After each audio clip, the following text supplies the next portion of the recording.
ขออนุโมทนาสาธุการในกุศลเจตนาของทุกท่านไว้ในโอกาสนี้ขอเจริญพรสาธุชนทั่วไทยเข้ามาทำบุญร่วมทอดผ้าป่าเชิญมาที่วัดพันอ้น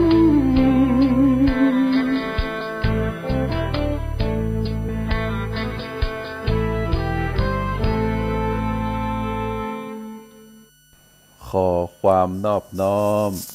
ของข้าพเจ้าจงมีแด่พระรัตนตรัยเจ้าสามประการ พระรัตนตรัยองค์ที่หนึ่งคือพระพุทธเจ้า พระรัตนตรัยองค์ที่สองคือพระธรรมเจ้า พระรัตนตรัยองค์ที่สามคือพระอริยสังฆเจ้า ข้าพระพุทธเจ้าขอเคารพนบนอบกราบไหว้แตบไตรไวสาคุณพระรัตนตรัยเจ้าถึงสามประการด้วยความเคารพสักการะเป็นอย่างยิ่ง ขอถวายความเคารพพระมหาเถรานุเถระเจ้าคณะพระสังฆาธิการครูบาอาจารย์ตลอดถึงพระภิกษุหนุ่มสามเณรน้อยจุตนจุองค์ขอเจริญพรศรัทธาญาติโยมนักศีลนักบุญทุกท่านนับโอกาสต่อจากนี้ไปอาตมาภาพพระครูปริยัติกิจจาภิวัตรสำนักวัดพระสิงห์อำเภอเมืองจังหวัดเชียงใหม่ก็จะได้น้อมนำเอาสาระธรรมคติธรรมชาดกธรรมปรากฏในทางพระพุทธศาสนามามอบเป็นธรรมบรรณาการอาหารใจคือกับท่านสาธุชนได้พินิจพิจารณาตามเวลาพอสมควรก่อนอื่นก็ขออนุโมทนาในส่วนของสถานีวิทยุคลื่นพระพุทธศาสนาคลื่นสีขาวแห่งนี้ภายใต้การนำของท่านผู้อำนวยการที่ได้อนุเคราะห์คือนำเสียงเรียงนามของผู้จัดรายการได้ออกไปสู่ศรัทธาประชาชนโดยมีคลื่นสถานีวิทยุเป็นสะพานบุญได้นิมนต์ได้เชิญครูบาอาจารย์ผู้ที่มีความรู้ในทางพระพุทธศาสนานำสาระธรรมคติธรรมชาดกธรรมมามอบเป็นธรรมบรรณาการอาหารใจก็นับว่าเป็นสิ่งที่มีประโยชน์ต่อท่านผู้ฟังประโยชน์ต่อผู้จัดรายการที่ว่ามีประโยชน์นั้นก็เพราะว่า ทั้งคลื่นสถานีวิทยุที่ได้ปฏิบัติตามพุทธปณิธานขององค์สมเด็จพระสัมมาสัมพุทธเจ้าในส่วนของผู้จัดรายการครูบาอาจารย์ก็ได้ดำเนินตามพุทธปณิธานขององค์สมเด็จพระสัมมาสัมพุทธเจ้าในข้อที่สามข้อที่หนึ่งนั้นพุทธปณิธานขององค์สมเด็จพระสัมมาสัมพุทธเจ้าพระพุทธองค์มีความมุ่งมั่นที่จะให้พุทธบริษัททั้งสี่อันได้แก่ภิกษุภิกษุณีอุบาสกอุบาสิกาได้ศึกษาห่ำเฮียนพระธรรมคำสอนเพื่อเข้าใจอย่างแจ่มแจ้งพุทธปณิธานข้อที่สองพระพุทธองค์มีความมุ่งมา่ปรารถนาที่จะให้พุทธบริษัททั้งสี่ ได้ประพฤติปฏิบัติตามธรรมที่ได้ศึกษามาคือเกิดผลต่อการปฏิบัติในพระสัทธรรมนั้นตามสมควรแก่ความสามารถตามปุญญาบารมีของแต่ละบุคคลพุทธปณิธานข้อที่3พระพุทธองค์นั้น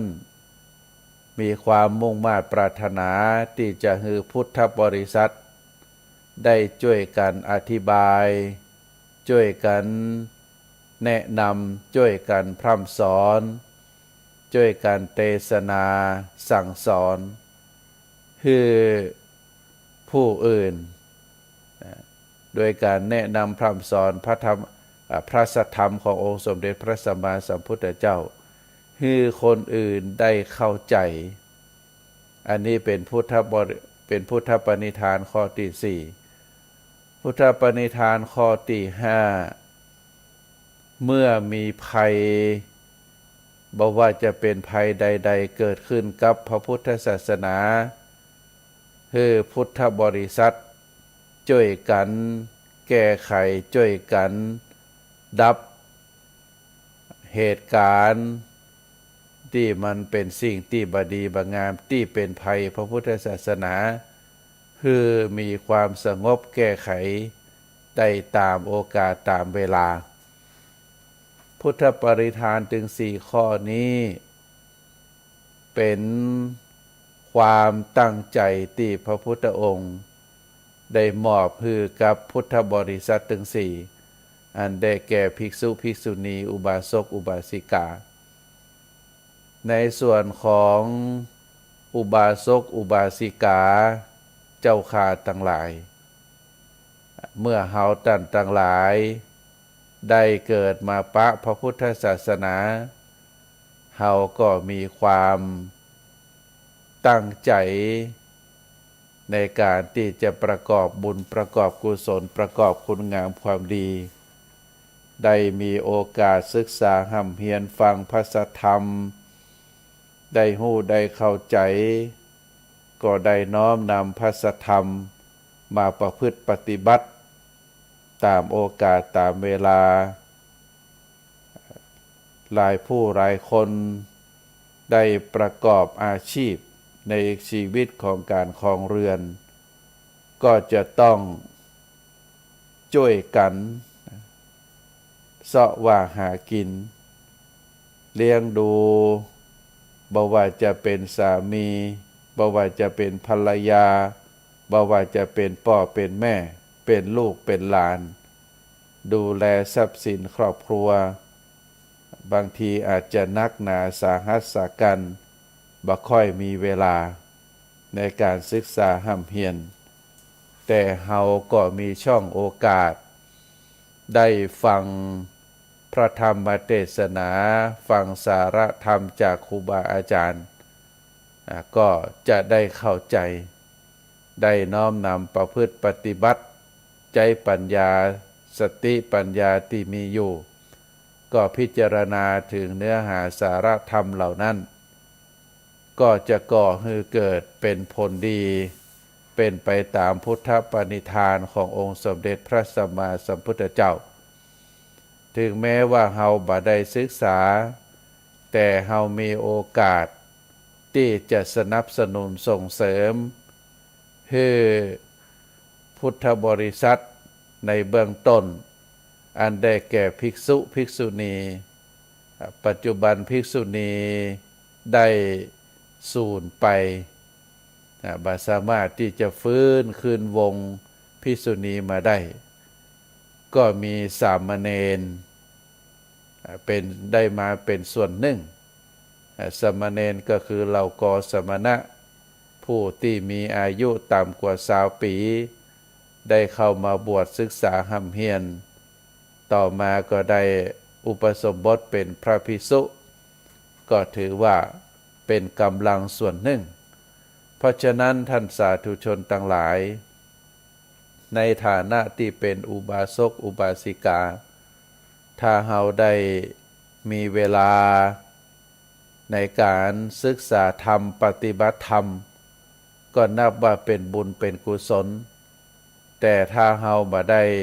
มีโอกาสศึกษาธรรมปฏิบัติธรรมแต่ว่าเฮาสามารถที่จะได้ฟังธรรม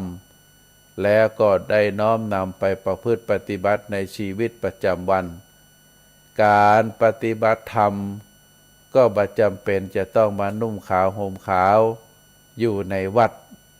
เฮาสามารถอยู่ในบ้านในเฮือนในจองแล้วก็ปฏิบัติธรรมได้อย่างน้อยที่สุดคำว่าปฏิบัติธรรมองค์สมเด็จพระสัมมาสัมพุทธเจ้าได้กล่าวไว้ว่าธรรมะคือหน้าที่ไผผู้ใดผู้หนึ่งในฐานะที่เป็นอุบาสกอุบาสิกาเฮาได้ทำหน้าที่ของตัวเฮาได้สมบูรณ์ได้ถูกต้องก็ถือว่าเป็นผู้ที่ปฏิบัติธรรมะเพราะธรรมะคือหน้าที่ในแต่ละชีวิตแต่ละวันแต่ละคนต่างก็มีหน้าที่มีหลากหลายในฐานะที่เป็นก็มีหน้าที่เป็นพ่อในฐานะที่เป็นแม่ก็ทำหน้าที่ของความเป็นแม่ในฐานะที่เป็นลูกก็ทำหน้าที่ของความเป็นลูกในฐานะที่เป็นลูกศิษย์เป็นลูกเป็นครูบาอาจารย์ก็ทำหน้าที่ของความเป็นลูกหน้าที่ลูกศิษย์หน้าที่ของความเป็นครูบาอาจารย์ในฐานะที่เป็นสมาชิกคนหนึ่งของสังคมเฮาก็ทำหน้าที่ของความเป็นสมาชิกที่ดีในฐานะที่เป็นพลเมืองประเทศชาติเฮาก็ได้ทำหน้าที่ของความเป็นพลเมืองประเทศชาตินั้นๆฮือสมบูรณ์ฮือดีบ่เป็นพิษบ่เป็นภัยบ่เป็นผู้ที่ก่อเกิดก่อการความบ่สงบขึ้นก่อฮือการแตกแยกก่อฮือการทะเลาะวิวาทกันทำให้สังคมนั้นเป็นสังคมที่น่าอยู่ก็ถือว่าทุกคนได้ทำหน้าที่ของตัวเองหน้าที่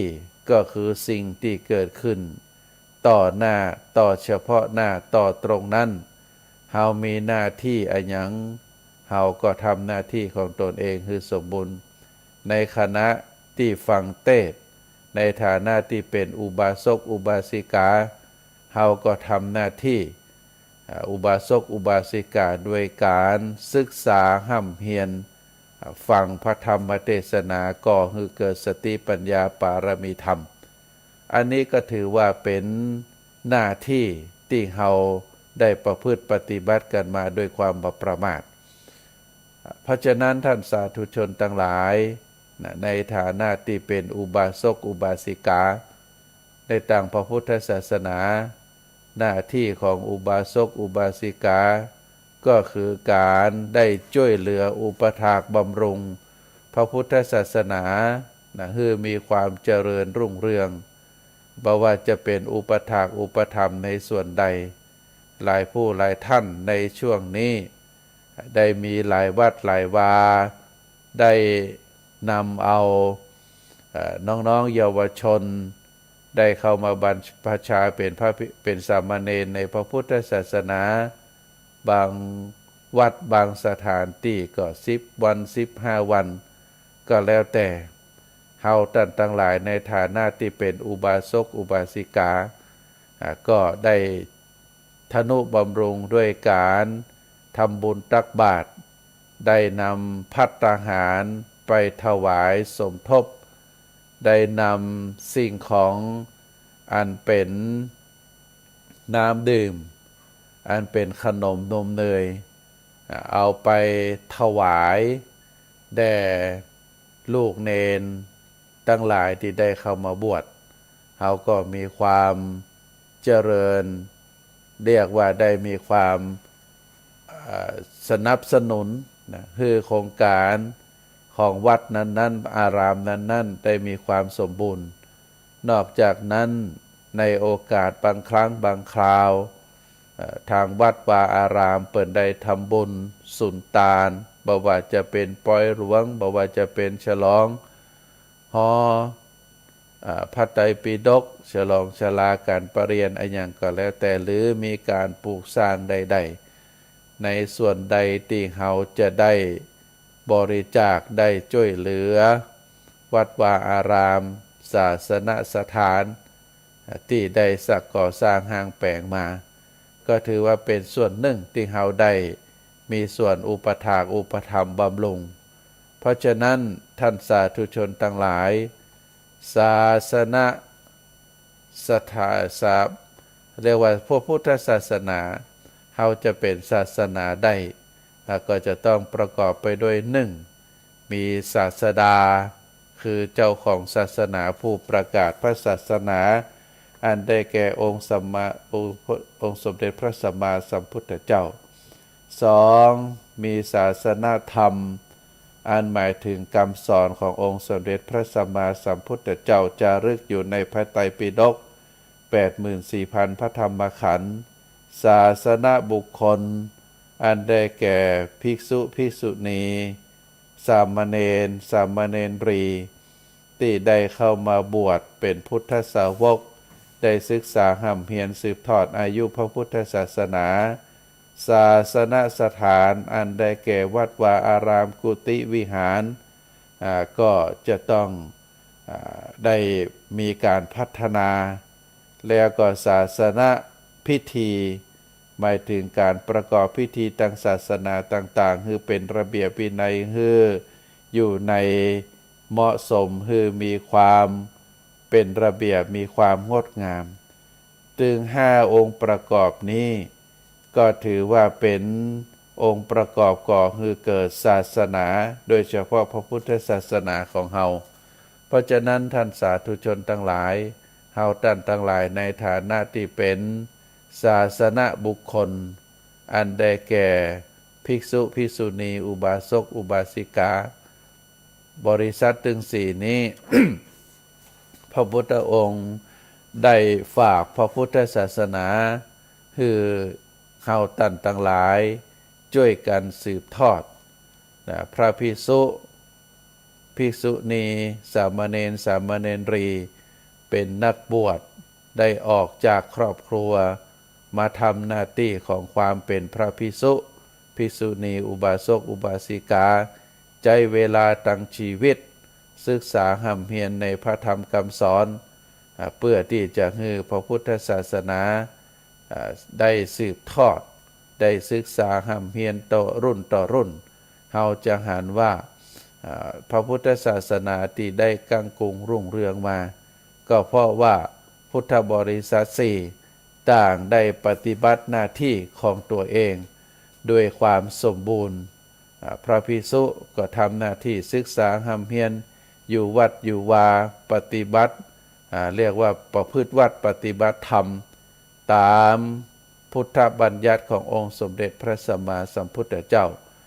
ได้เป็นผู้นำในการก่อสร้างห้างแปลง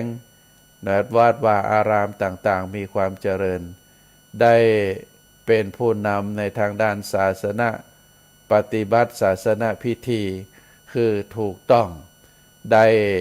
นำเอาพระสัทธรรมมาเผยแผ่เป็นพระสัทธรรมที่แท้จริงบ่ได้นำศรัทธาญาติโยมลุ่มหลงในสิ่งใดสิ่งหนึ่งอันนี้ในฐานะที่เป็นพระภิกษุสามเณรในต่างพระพุทธศาสนาอุบาสกอุบาสิกาเฮาก็มีความสุขใจได้บำเพ็ญบุญตามแนวทางพระพุทธศาสนา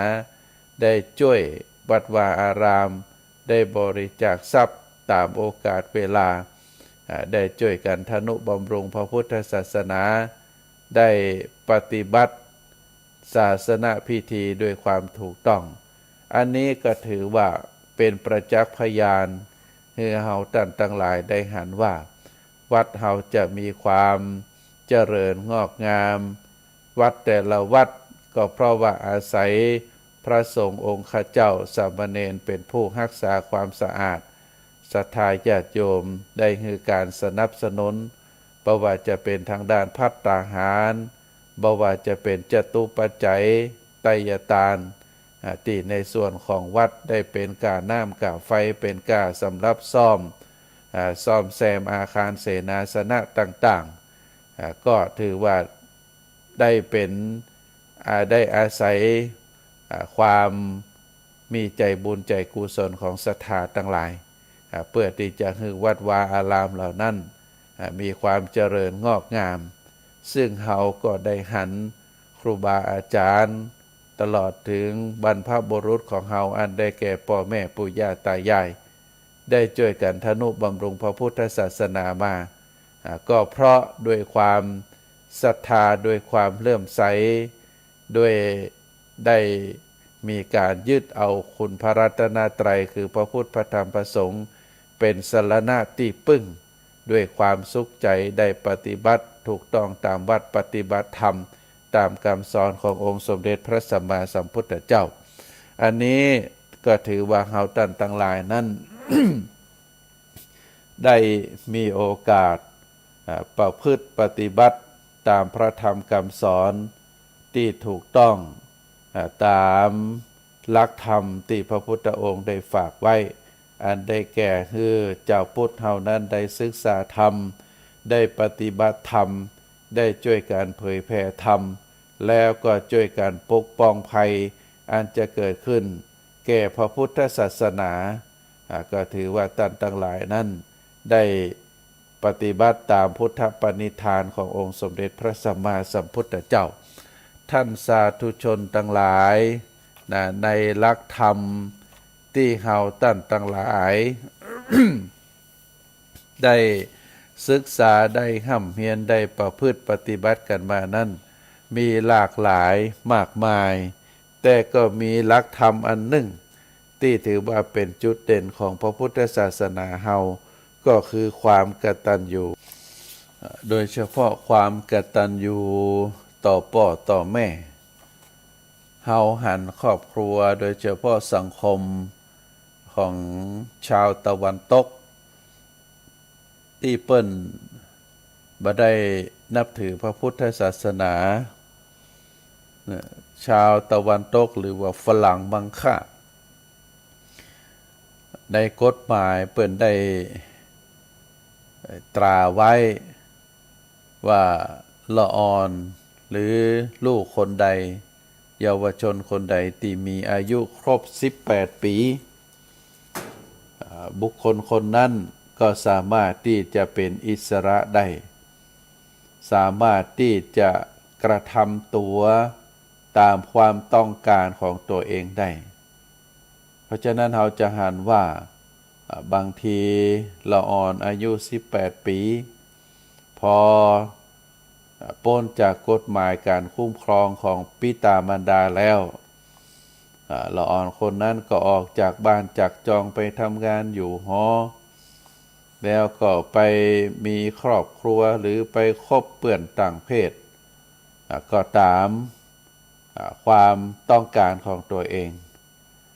เพราะฉะนั้นก็จะหันเป็นสังคมที่แตกต่างกันในสังคมไทยเฮานั้น ได้อยู่ด้วยกันเป็นครอบครัวเพราะว่าจะอายุเท่าใดบางทีก็เป็นครอบครัวใหญ่จนได้แต่งการแต่งงานไปแล้วก็ลงไปอยู่กับเรียกว่าไปสร้างครอบครัวใหม่เมื่อได้แต่งการแต่งงานไปอย่างอีเป็นต้นเพราะฉะนั้นท่านสาธุชนทั้งหลายสิ่งที่พระพุทธศาสนาได้สั่งสอนไว้ก็คือความเคารพนับถือพ่อแม่หรือปิตามารดาหรือชนกชนนีเฮาถือว่าเป็นบุคคลสำคัญที่สุดและก็ประเสริฐที่สุดในชีวิตของคนเฮาบ่มีคนใดที่จะสูงส่งไปกว่าท่านทั้งสองเพราะท่านเป็นผู้ที่ให้ทุกสิ่งทุกอย่างให้แม้กระทั่งเลือดเนื้อและก็ชีวิตร่างกายของเฮาตั้งแต่ศีรษะจรดเท้าอวัยวะทุกส่วนที่เฮาได้มาจากพ่อจากแม่ถือว่าเป็นทรัพย์อันประเสริฐที่สุด ถึงแม้ว่าบางครั้งบางคราวในปัจจุบันมีอวัยวะเทียมมีแขนขาเทียมมีตาเทียมแต่ว่าของเทียมมันก็คือปัจจัยของแท้ก็สิ่งที่เฮาได้มาจากพ่อจากแม่นั่นถือว่าเป็นสิ่งที่ดีที่สุดประเสริฐที่สุดแต่ถ้าลูกคนใดมีความอกตัญญูเนรคุณพ่อเนรคุณแม่โดยการโกหกหลอกลวงปลิ้นปล้อนเอาทรัพย์สมบัติของท่านมาใช้สอยโดยอ้างความจำเป็นอย่างนั้นอย่างนี้สารพัดอย่างจนกระทั่งพ่อแม่เปิ้นตายใจยอมมอบทรัพย์สมบัติฮือตามที่ลูกต้องการโดยความฮักลูกเป็นสำคัญลูกคนนั้นก็จัดว่าเป็นลูกเนรคุณและเป็นลูกที่มีจิตใจชั่วร้ายเพราะทำสิ่งที่คนดีๆเปิ้นบัดทำกันแม่พี่หรือน้องคนใดคนหนึ่งที่โกหกหลอกลวงเอาทรัพย์สินของพี่ของน้องที่ได้เกิดมาจากต้องเดียวกันโดยอุบายต่างๆโดยอาศัยความเป็นพี่เป็นน้องเป็นเครื่องมือคนนั้นก็จัดว่าเป็นคนชั่วร้าย และทำสิ่งที่ชั่วร้ายเช่นเดียวกันคนเนรคุณมีจิตใจชั่วร้ายอย่างนี้ย่อมจะบ่ได้รับความสำเร็จสมหวังและก็ความเจริญก้าวหน้าในชีวิตทั้งคนทั่วไปก็รังเกียจบางคนบางรายอาจจะโกหกพ่อโกหกแม่มีการโกงพี่โกงน้องที่ได้ทรัพย์สมบัติมาแล้วทำให้เชิดหน้าชูตาในสังคมได้แต่ก็จะเป็นอย่างนั้นได้ในช่วงระยะหนึ่งสั้นๆเท่านั้นเมื่อทรัพย์สินเงินทองที่ได้มานั้นได้หมดไปอย่างรวดเร็วหรือ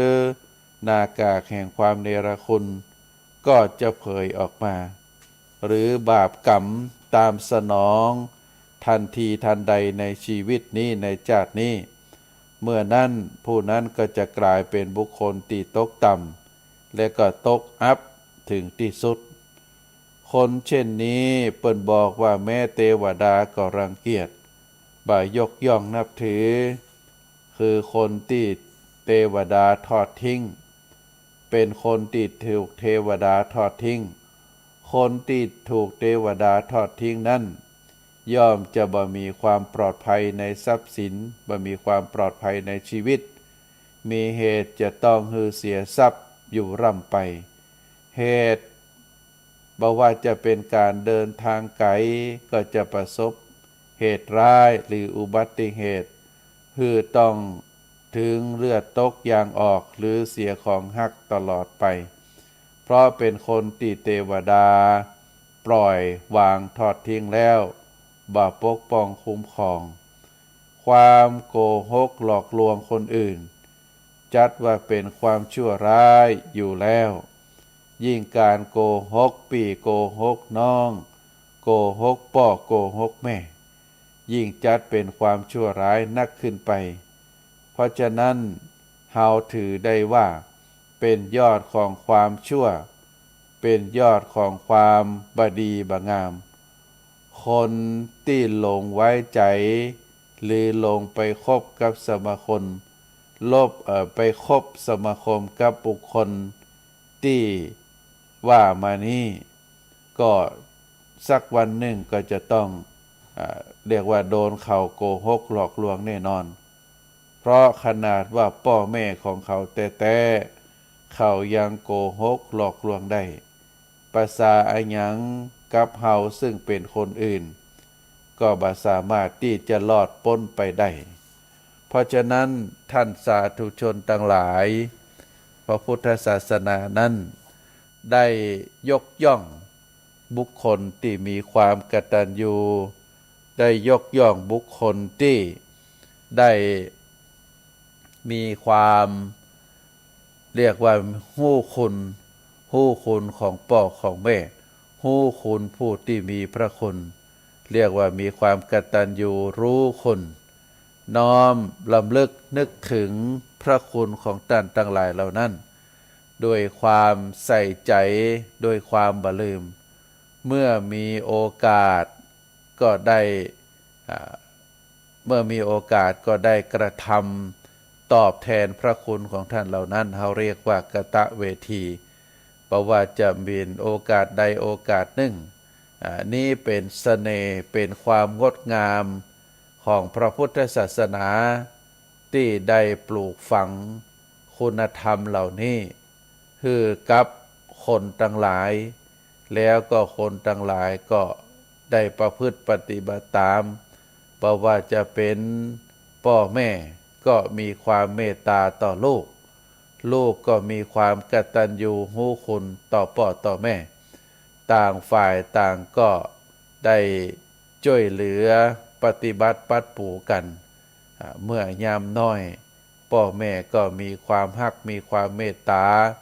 ต่อบุตรธิดาด้วยความฮักด้วยความเอาใจใส่มีการเลี้ยงดูมีการให้การศึกษามีการให้หากู้ครองในเวลาอันสมควรแล้วก็มอบทรัพย์สมบัติให้ลูกนั้นก็มีความกตัญญูรู้ว่าพ่อแม่นั้นเลี้ยงเฮามาเฮาก็เลี้ยงท่านตอบอันที่สอง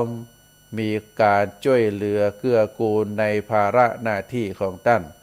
ตามที่เฮาสามารถที่จะกระทำได้ทำด้วยความเต็มใจทำด้วยความใส่ใจทำด้วยความพอใจที่จะช่วยเหลือหน้าที่ของท่านในแต่ละวันแล้วก็มีความเรียกว่าดูแลทรัพย์สมบัติดูแลกิจการของท่านบอกว่าที่ท่านได้ทำมาสืบทอดมาต่อแต่บรรพบุรุษเฮาก็ได้ช่วยเหลือได้ดูแลได้สืบสานต่อยอดในความตั้งใจในหน้าที่การงานในอาชีพของพ่อของแม่แล้วก็เมื่อท่านได้ล้มหายตายจากไปเฮาก็บ่ลืมพระคุณท่านได้มีโอกาสทำบุญสุนทานอุทิศให้กับท่านตามสมควรแก่เวลาเพราะฉะนั้นท่านสาธุชนทั้งหลายพระพุทธศาสนานั้นถือว่าความกตัญญูเป็นเครื่องหมายของคนดีไผที่มีความกตัญญูบ่ว่าจะเป็นการมีความกตัญญูต่อพ่อต่อแม่มีความกตัญญูต่อครูบาอาจารย์มีความกตัญญูต่อวัดวาอารามมีความกตัญญูต่อประเทศชาติในฐานะที่เราได้อาศัยเกิดอาศัยอยู่มีความกตัญญูต่อสิ่งแวดล้อมบ่ว่าจะเป็นน้ำบ่ว่าจะเป็นธรรมชาติเราจะบ่ทำลายช่วยการรักษาความสะอาดช่วยการรักษาให้ธรรมชาติต้นไม้สิ่งของต่างหลายเหล่านั้นอยู่ในสภาพที่ดีแล้วก็มีความกตัญญูต่อประเทศชาติต่อเรียกว่าต่อสถาบันหลักของชาติเฮาอันนี้เป็นความงดงามของประเทศไทยเฮาท่านสาธุชนทั้งหลายเฮาจะหันว่าคนทั้งหลายในฐานะที่เป็นพ่อเป็นแม่ความทุกข์ของพ่อของแม่นอกจากจะเป็นความทุกข์อันเกิดจากความตายของลูกก็ดีความบดีของลูกก็ดีก็ถือว่าเป็นความทุกข์แล้วและคงบ่มีเหตุการณ์ใดที่จะสร้างความเจ็บปวดคือแก่ผู้ที่เป็นแม่เป็นพ่อได้มากเท่ากับถูกลูกพลักไสไล่ส่งออกจากบ้านจากเฮือนซึ่งในสังคมปัจจุบันเราก็ได้ข่าวได้หันก็ต่างก็มีความสลดใจอาจจะกล่าวได้ว่า มีพ่อแม่น้อยคนที่จะโจกร้ายที่ได้ถูกลูกพลักใส่ไล่ส่งออกจากบ้าน ออกจากที่อยู่อาศัยซึ่งทรัพย์สมบัติก็ดีให้นาก็ดีที่อยู่ก็ดีบ้านเรือนก็ดีซึ่งพ่อแม่ได้ทุ่มเทความขยันหมั่นเพียรกำลังกายกำลังสติปัญญาได้เสาะหาได้สร้างขึ้นมาแล้วก็ได้เลี้ยงดูลูกหลานเหล่านั้นให้มีความเจริญเติบโตมาแต่ว่าโดยการขาดคุณธรรมขาดความกตัญญูบางทีบางครั้งก็ทำให้ลูกเหล่านั้นบ่สนใจ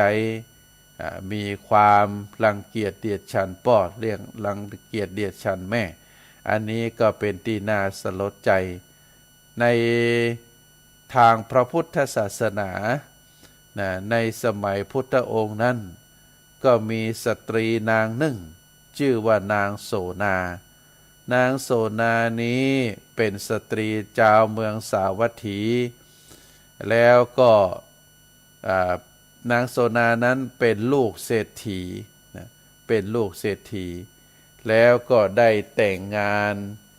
กับบุรุษที่มีฐานะเสมอกันก็คือเป็นลูกเศรษฐีเช่นเดียวกันเมื่อได้อยู่ครองกันทรัพย์สมบัติก็นักแล้วก็ปรากฏว่านางโสนานี้เป็นสตรีที่เจริญพันธุ์ก็ปรากฏว่าได้กำเนิดบุตรเป็นปัจจัยกำเนิดบุตรเป็นจำนวนถึง7 คนแล้วก็กำเนิดธิดาแห่ง7 คนรวมเป็น14 คนซึ่งทุกคน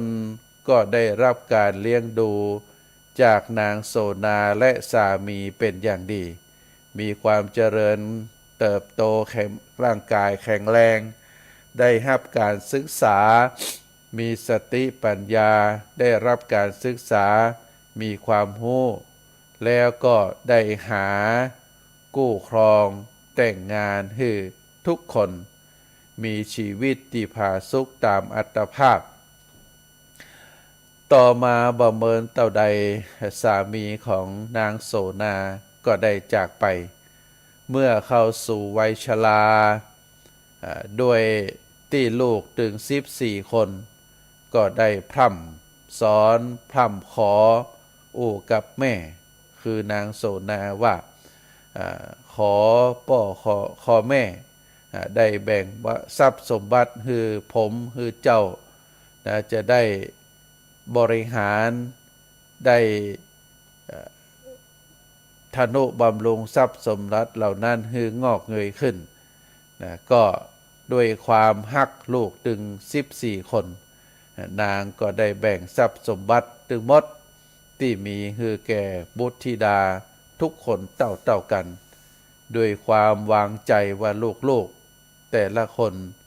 ก็จะได้เลี้ยงตนให้มีความสุขจนถึงบั้นปลายของชีวิต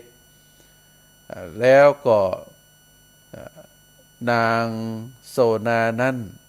หลังจากแบ่งทรัพย์สมบัติให้ลูกเท่ากันแล้ว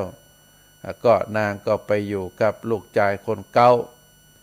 แต่บ่เมินเท่าใดนางก็ถูกสะใภ้รังเกียจลูกบ่าวคนโตก็มีความหันคล้อยตามกับลูกสะใภ้ตยวันหนึ่งลูกสะใภ้ก็กับนางโสนาว่าทำไมแม่มาอยู่กินกับบ้านของฉันคนเดียวในเมื่อบ้านของฉันก็ได้รับสมบัติเต่ากับคนอื่นบัจจัยว่าจะได้นักกว่าคนอื่นแม่บ่ฮู้จักต่างไปบ้านลูกของคนอื่นเลยกาเมื่อนางโสนาได้ฟังกรรมของลูกสะใภ้แล้วก็หันว่าลูกชายของตัวเก่านั้นก็หันตัวกับลูกสะใภ้นางก็จึงย้ายไปอยู่กับลูกคนรองบ่เมินบ่นานเท่าใดก็ถูกรังเกียจด้วยเหตุผลเช่นเดียวกันจึงย้ายไปอยู่กับลูกคนถัดไปที่สุดที่ยังเหตุการณ์ก็จะประสบเหตุ เช่นเดียวกันคือเป็นที่รังเกียจของลูกโดยเฉพาะลูกเขยกับลูกสะใภ้ต่างก็บ่มีคุณธรรมได้ทรัพย์สมบัติของแม่ไปแล้วในที่สุดนางก็บ่สามารถที่จะพึ่งพาอาศัยลูกทั้ง14คนได้นางบ่มีตังไปเพราะทรัพย์สมบัติของนางได้แบ่งให้ลูกจนหมดแล้วในที่สุดต่างออกของนางก็คือเหลืออยู่ต่างเดียวก็คือเข้าวัดได้ไปบวชเป็นนางภิกษุณีแม้จะบวชในวัยชรานางโสนาเทรีก็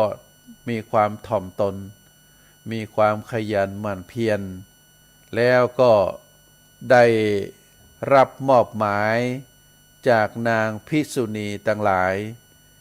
คือดูแลเรื่องการต้มน้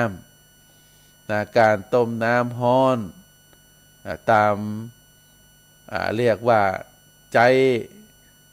การใจงานปฏิบัติหน้าที่ถึงแม้ว่าตัวเองจะปวดจะแก่แต่เมื่อบวชทีหลังก็ได้รับใจเหล่านางภิกษุณีถึงแม้ว่าจะมีอายุน้อยแต่ว่าได้บวชมาก่อนโดยการรับผิดชอบในการทำการต้มน้ำในสมัยก่อนท่านสาธุชนการต้มน้ำนั้นก็เป็นเรื่องลำบากก็คือจะต้องหาฟืนก่อฟืนแล้วก็เอาน้ำใส่หม้อต้มเป็นน้ำห้อนนางก็ได้กระทำด้วยความขยันหมั่นเพียร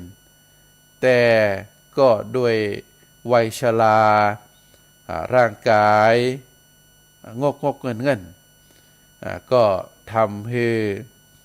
การต้มน้ำได้เป็นไปตามที่ได้ตกลงกันไว้ตามหน้าที่พ่องบางทีบางครั้งก็ขาดเกินก็ทำให้นางนั้นนางโสนาเทรีนั้นก็ได้รับคำติฉินนินทาจากเหล่านางภิกษุณีตัวกันการได้กระทำหน้าที่ของตัวเองนั้นก็เป็นข้อความหรือเป็นหน้าที่อันหนึ่งที่ทำให้นางได้เกิดความรู้ในสัจธรรมก็คือการที่ได้ก่อไฟใจฟืนก่อไฟแล้วก็ต้มน้ำห้อนขณะที่นางได้ปฏิบัติหน้าที่ของความเป็นภิกษุณีในโรงครัว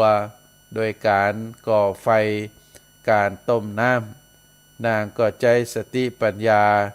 เจริญกรรมฐานเป็นนิจซึ่งโดยเฉพาะการได้ใจเวลาว่างเว้นจากการต้มน้ำนางก็เจริญกรรมฐานตามแนวทางคำสอนขององค์สมเด็จพระสัมมาสัมพุทธเจ้าด้วยความขยันหมั่นเพียรแม้กระทั่งขณะต้มน้ำตามคำสั่งของนางภิกษุณีทั้งหลายนางเทรีโสนาเทรีก็ได้บำเพ็ญสติปัฏฐานไปด้วยกระทั่งได้บรรลุพระอรหันต์ในขณะที่เดินจงกรมอยู่ในโรงครัวนางโสนาเทรีได้รับการยกย่องจากองค์สมเด็จพระสัมมาสัมพุทธเจ้าว่าเป็นผู้เลิศกว่านางกว่าภิกษุณีทั้งหลายเป็นผู้ปรารภความเพียรเพราะฉะนั้นท่านสาธุชนทั้งหลายเฮาได้ศึกษาประวัติของนางเทรีชื่อว่าโสนาสตรีเจ้าเมืองสาวัตถีได้ออกบวชเมื่อวัยชราก็เพราะว่าบ่ได้รับการดูแลเลี้ยงดูจากลูกถึง14คนนางได้ใจโอกาสบั้นปลายของชีวิตได้เข้ามาบวชเป็นพระภิกษุณีในทางพระพุทธศาสนาได้ปฏิบัติหน้าที่ของตัวเองด้วยความขยัน โดยเฉพาะการปฏิบัติหน้าที่คือการต้มน้ำตามที่ได้รับมอบหมายที่อยู่ในวัดวาอารามนั้นๆก็ได้ทำหน้าที่ของตัวเองด้วยความขยันหมั่นเพียรแล้วก็ได้ใจโอกาสเวลาว่างเว้นจากการปฏิบัติหน้าที่ก็ได้เจริญศึกษาห้ำเพียรเจริญกรรมฐานแล้วก็ใจโฮงครัวที่ตัวเองรับผิดชอบนั้นได้เดินจงกรมปฏิบัติได้ใจไฟใจฟืนใจน้ำเป็นอารมณ์ก็จนสามารถบรรลุเป็นพระอรหันต์ได้ในฐานะที่เป็นภิกษุณีคนหนึ่งเฮาก็จะหันว่าการได้รับความทุกข์ความทรมานความเสียใจจากครอบครัวแล้วก็ได้มีโอกาสเข้ามาบวชในพระพุทธศาสนาหากว่านางโสนาได้รับการดูแลจากลูกด้วยดีก็คงจะลงเอยบัดแตกต่างไปจากคนทั่วไปก็คือการตายอย่างปุถุชนแล้วก็เวียนว่ายตายเกิดต่อไปแต่เป็นเพราะว่าถูกลูกๆพลักไสไล่ส่งคือออกจากครอบครัว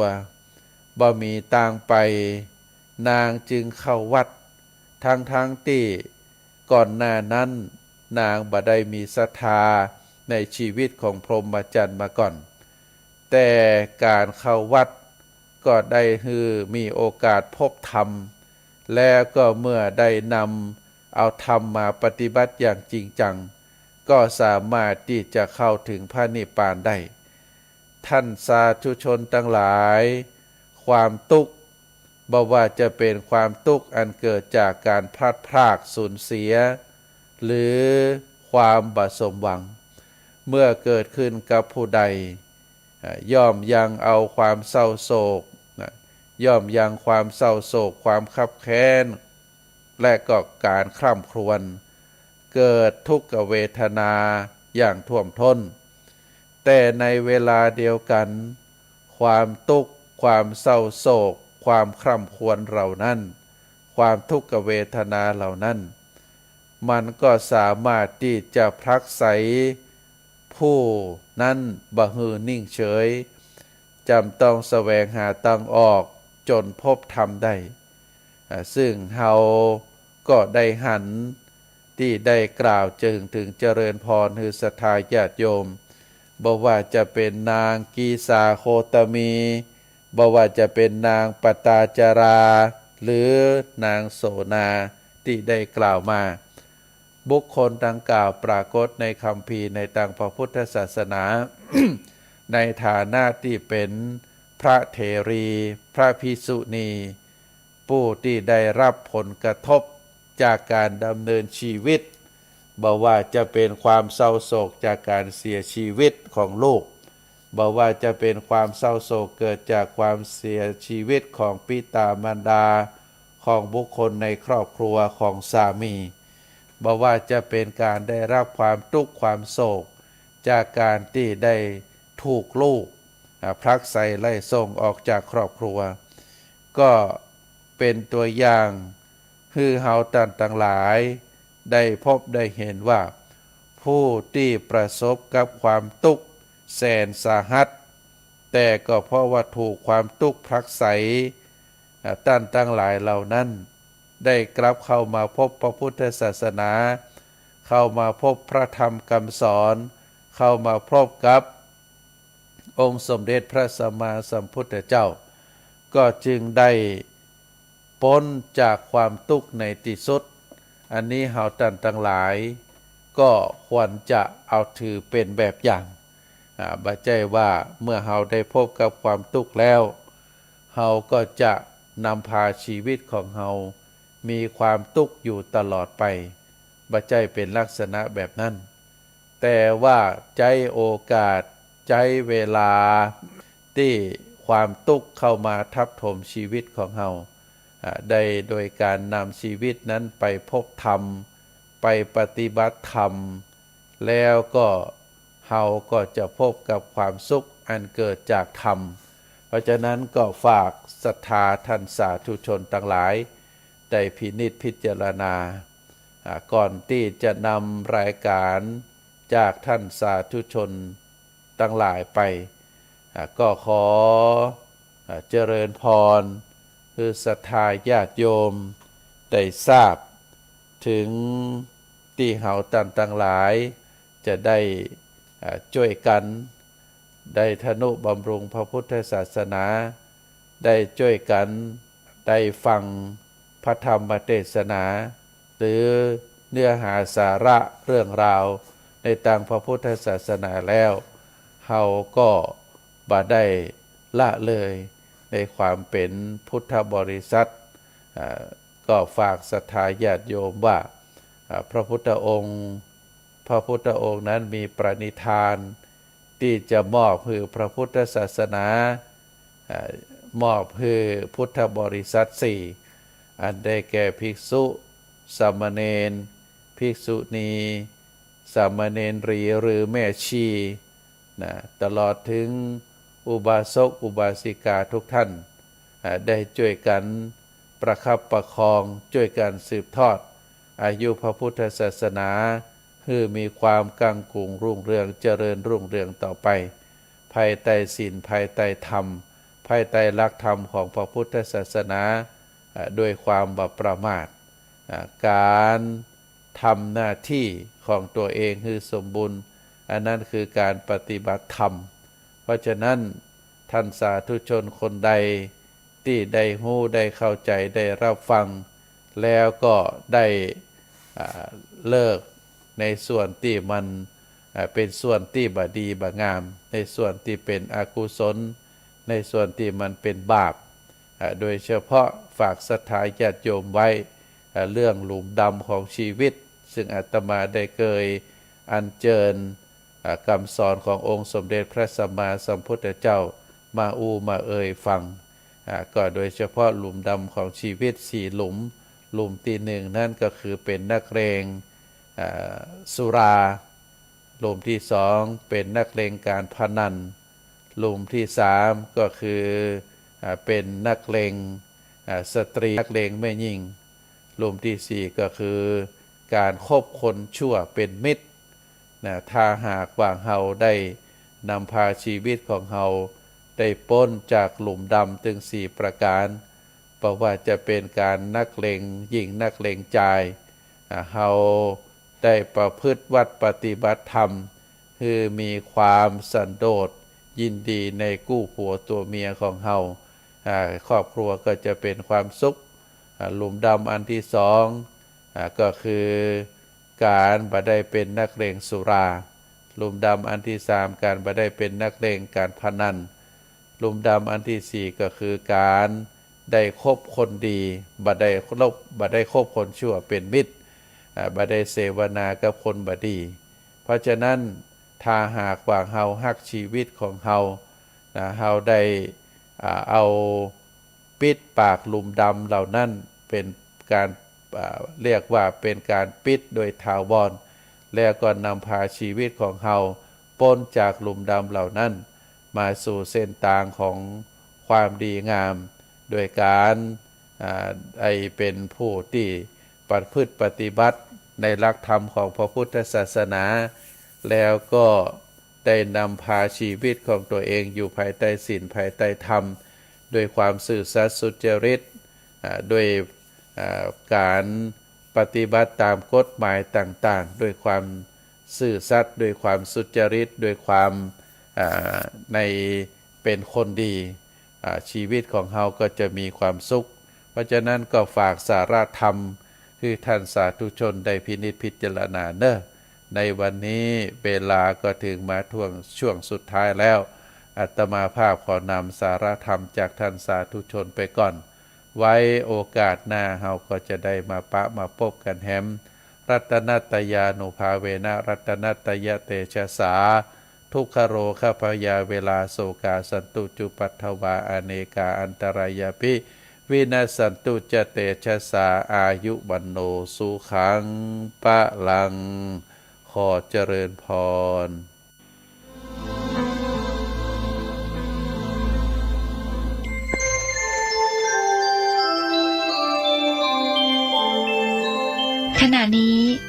านกำลังฟังสถานีวิทยุกระจายเสียง